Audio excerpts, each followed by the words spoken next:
आज के समय में हर एक व्यक्ति को किसी को होता है कि उसे किसी रेस में जीतना है, मतलब जीवन के रेस में जीतना है। तो कोई दबाव में कार्य कर रहा है, कोई अपने मन की इच्छा के अनुसार कार्य नहीं कर रहा है। तो उन सभी के कारण हमारे मन में अशांति और स्ट्रेस और एंजाइटी ये सब समस्याएं होती है। और ज़्यादातर लोगों का ध्यान इस पर नहीं जाता है कि वह तो अपने कार्य तो कर रहे हैं, अपने जीवन को संपादन तो कर रहे हैं, लेकिन वह अपने जीवन के मेन जो उनकी शांति है उसे भंग कर देते हैं। और उन्हें पता भी नहीं चलता कि वह अशांत क्यों है, उन्हें एंजाइटी, उन्हें स्ट्रेस क्यों हो रहा है। दरअसल कारण यही होता है कि हम अपनी शांति को भंग कर देते हैं।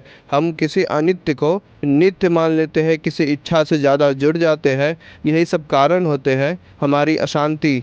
और हमें इस नदी को देखकर यह सीखना चाहिए कि नदी जैसे होती है वह बहती रहती है। उसमें कभी कचरा आ जाता है, कभी जल ज़्यादा हो जाता है, कभी जल कम हो जाता है, कभी बहुत ही सूखा पड़ जाता है, तो कभी बाढ़ आ जाती है, लेकिन फिर भी नदी बहती रहती है। नदी कभी प्रदूषित रहती है तो कभी स्वच्छ रहती है। लेकिन जब नदी प्रदूषित रहती है तो लोग उसे पूरी नदी को प्रदूषित नहीं बोल सकते हैं, लोग उस स्थान को प्रदूषित बोलते हैं। वैसे ही हमें समझना चाहिए कि जो नदी है वह हमारी अंतरात्मा है, और उसके अंदर जो बहाव है वह हमारे जीवन की जो घटनाएं है, जीवन का बहाव है। मतलब जीवन चलते जाएगा, आपको एक जगह पर स्थित रहना है। जैसे नदी में, नदी के रास्ते पर नदी बहती है तो उसके बीच में बड़े बड़े चट्टान पत्थर आ जाते हैं, लेकिन फिर भी नदी अपना रास्ता बदल कर चलती है, लेकिन नदी रुकती नहीं है। उसी प्रकार से यह जीवन भी चलता ही रहता है। हमें इसमें किसी जो रास्ते में जो भटकाव आता है उस पर ध्यान नहीं देकर हमें अपने लक्ष्य की ओर